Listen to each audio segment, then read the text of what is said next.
Praise God Almighty for a blessed new day in our life on earth. Greetings to all in the precious name of our Lord and Savior Jesus Christ on this Wednesday, the 12th of January 2022.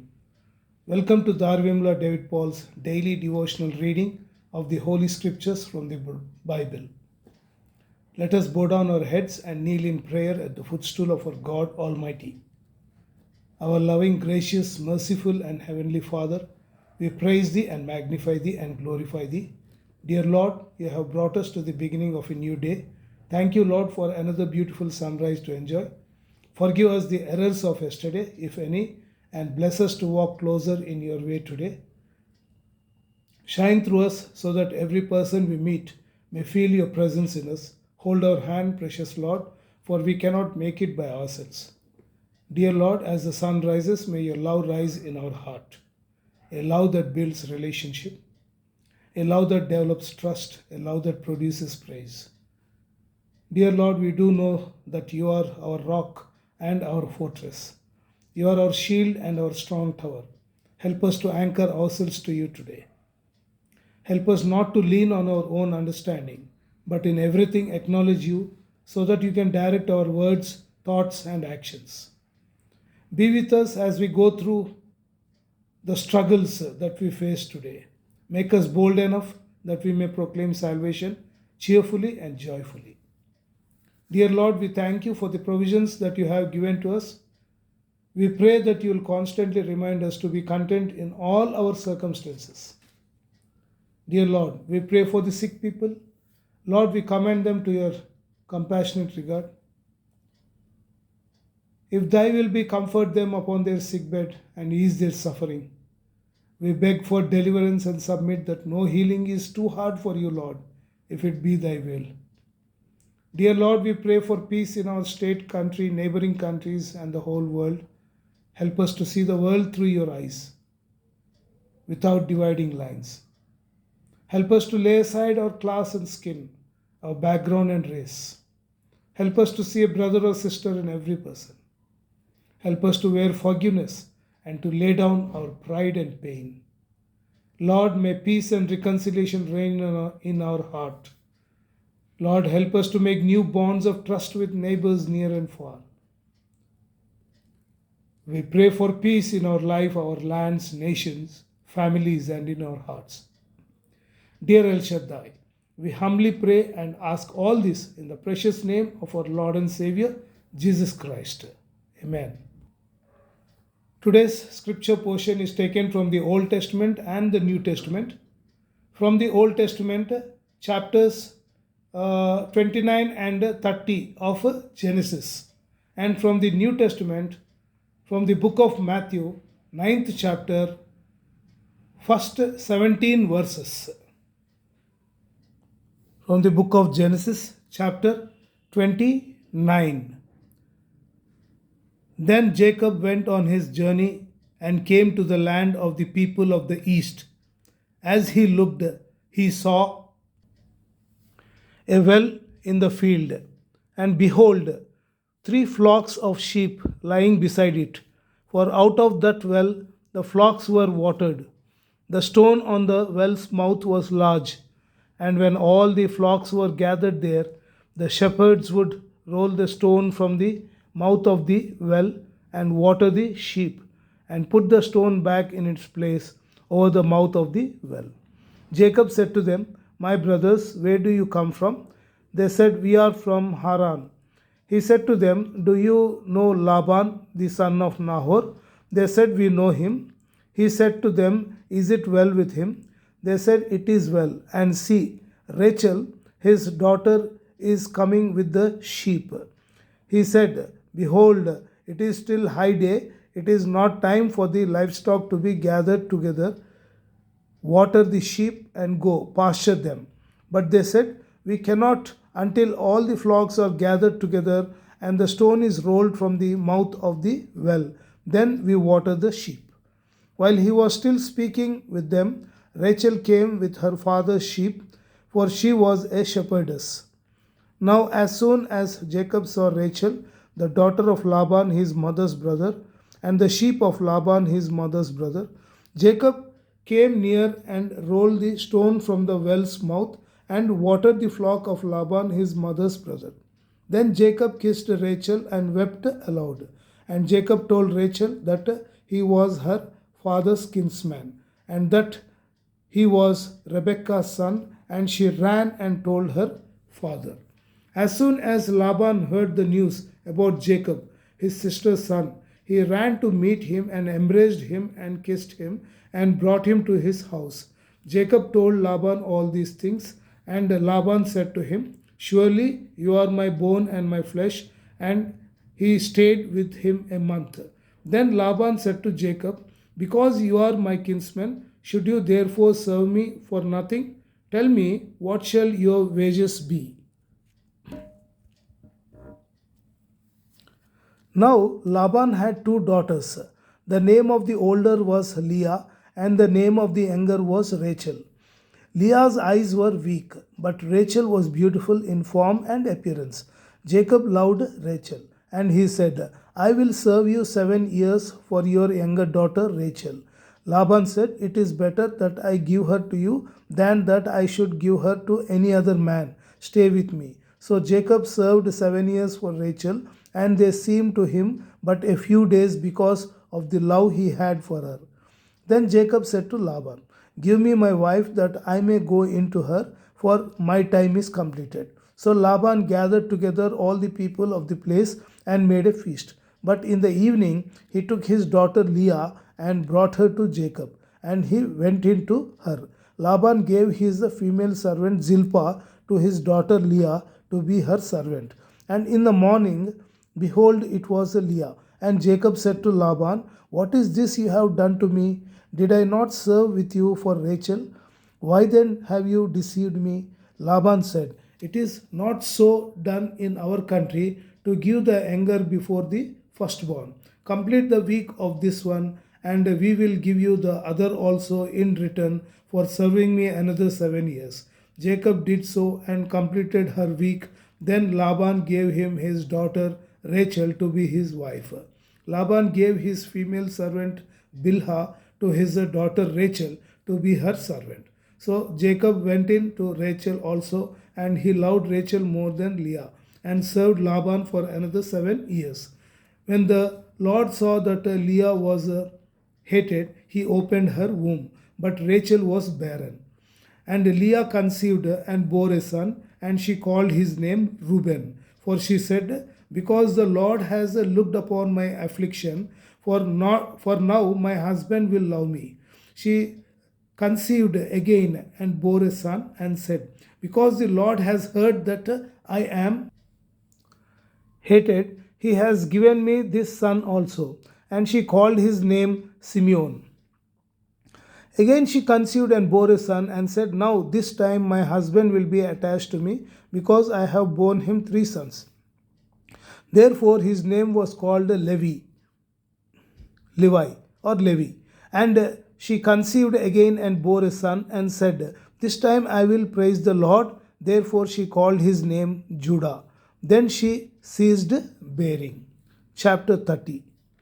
When Rachel saw that she bore Jacob no children, she envied her sister. She said to Jacob, "Give me children, or I shall die." Jacob's anger was kindled against Rachel, and he said, "Am I in the place of God, who has withheld from you the fruit of the womb?" Then she said, "Here is my servant Bilhah. Go in to her, so that she may give birth on my behalf, that even I may have children through her." So she gave him her servant Bilhah as a wife, and Jacob went in to her. And Bilhah conceived and bore Jacob a son. Then Rachel said, "God has judged me, and has also heard my voice, and given me a son." Therefore she called his name Dan. Rachel's servant Bilhah conceived again and bore Jacob a second son. Then Rachel said, "With mighty wrestlings I have wrestled with my sister, and have prevailed." So she called his name Naphtali.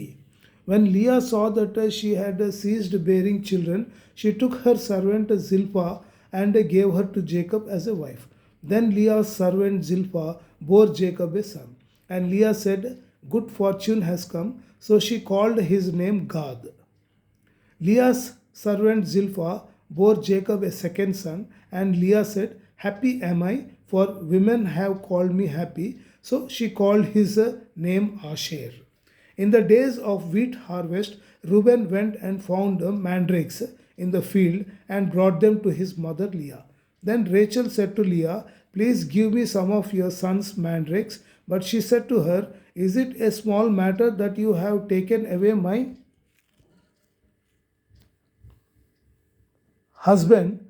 Would you take away my son's mandrakes also? Rachel said, Then he may lie with you tonight in exchange for your son's mandrakes. When Jacob came from the field in the evening, Leah went out to meet him and said, You must come in to me, for I have hired you with my son's mandrakes. So he lay with her that night. And God listened to Leah, and she conceived and bore Jacob a fifth son. Leah said, God has given me my wages because I gave my servant to my husband. So she called his name Issachar. And Leah conceived again, and she bore Jacob a sixth son. Then Leah said, God has endowed me with a good endowment. Now my husband will honor me because I have borne him six sons. So she called his name Zebulun. Afterward, she bore a daughter and called her name Dinah. Then God remembered Rachel, and God listened to her and opened her womb. She conceived and bore a son and said, God has taken away my reproach. And she called his name Joseph, saying, May the Lord add to me another son. As soon as Rachel had borne Joseph, Jacob said to Laban, Send me away that I may go to my own home and country.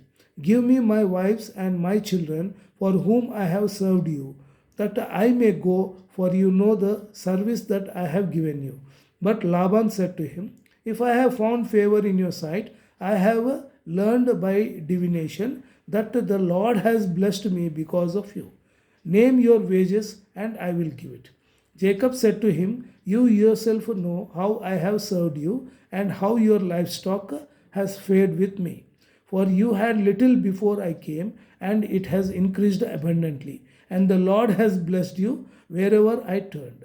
But now, when shall I provide for my own household also? He said, What shall I give you? Jacob said, You shall not give me anything. If you will do this for me, I will again pasture your flock and keep it.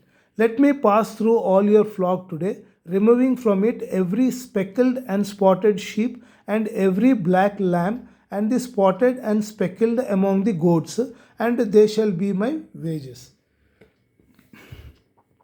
So my honesty will answer for me later. When you come to look into my wages with you, everyone that is not speckled and spotted among the goats and black among the lambs, if found with me, shall be counted stolen. Laban said, Good, let it be as you have said. But that day Laban removed the male goats that were striped and spotted, and all the female goats that were speckled and spotted, every one that had a white on it, and every lamb that was black, and put them in the charge of his sons. And he set a distance of 3 days' journey between himself and Jacob. And Jacob pastured the rest of Laban's flock. Then Jacob took fresh sticks of poplar and almond and plane trees and peeled white streaks in them, exposing the white of the sticks. He set the sticks that he had peeled in front of the flocks in the troughs, that is, the watering places where the flocks came to drink. And since they bred when they came to drink, the flocks bred in front of the sticks, and so the flocks brought forth striped, speckled, and spotted. And Jacob separated the lambs and set the faces of the flocks towards the striped and all the black in the flock of Laban. He put his own droves apart and did not put them with Laban's flock. Whenever the stronger of the flock were breeding, Jacob would lay the sticks in the troughs before the eyes of the flock, that they might breed among the sticks. But for the feebler of the flock, he would not lay them there. So the feebler would be Laban's and the stronger Jacob's. Thus the man increased greatly, and had large flocks, female servants, and male servants, and camels and donkeys. May God Almighty bless us with this holy word. Let us all bow down our heads and kneel for the Lord's Prayer. Our Father who art in heaven, hallowed be thy name. Thy kingdom come, thy will be done on earth as it is in heaven. Give us this day our daily bread, and forgive us our trespasses, as we forgive those who trespass against us. And lead us not into temptation, but deliver us from evil. For thine is the kingdom and the power and the glory forever and ever. Amen. The book of Matthew, chapter 9, verses 1 to 17. And getting into a boat, he crossed over and came to his own city. And behold, some people brought to him a paralytic lying on a bed. And when Jesus saw their faith, he said to the paralytic, Take heart, my son, your sins are forgiven. And behold, some of the scribes said to themselves, This man is blaspheming. But Jesus, knowing their thoughts, said, Why do you think evil in your hearts? For which is easier to say, Your sins are forgiven, or to say, Rise and walk? But that you may know that the Son of Man has authority on earth to forgive sins. He then said to the paralytic, Rise, pick up your bed, and go home. And he rose and went home. When the crowd saw it, they were afraid, and they glorified God, who had given such authority to men. As Jesus passed on from there, he saw a man called Matthew sitting at the tax booth, and he said to him, Follow me. And he rose and followed him. And as Jesus reclined at table in the house, behold, many tax collectors and sinners came and were reclining with Jesus and his disciples. And when the Pharisees saw this, they said to his disciples, Why does your teacher eat with tax collectors and sinners? But when he heard it, he said, Those who are well have no need of a physician, but those who are sick. Go and learn what this means. I desire mercy and not sacrifice, for I came not to call the righteous, but sinners. Then the disciples of John came to him, saying, Why do we and the Pharisees fast, but your disciples do not fast? And Jesus said to them, Can the wedding guests mourn as long as the bridegroom is with them? The days will come when the bridegroom is taken away from them, and then they will fast. No one puts a piece of unshrunk cloth on an old garment, for the patch tears away from the garment, and a worse tear is made. Neither is new wine put into old wineskins. If it is, the skins burst, and the wine is spilled, and the skins are destroyed. But new wine is put into fresh wineskins, and so both are preserved. May God Almighty bless us with this holy word. May El Shaddai bless you all and be with you throughout this day. Amen.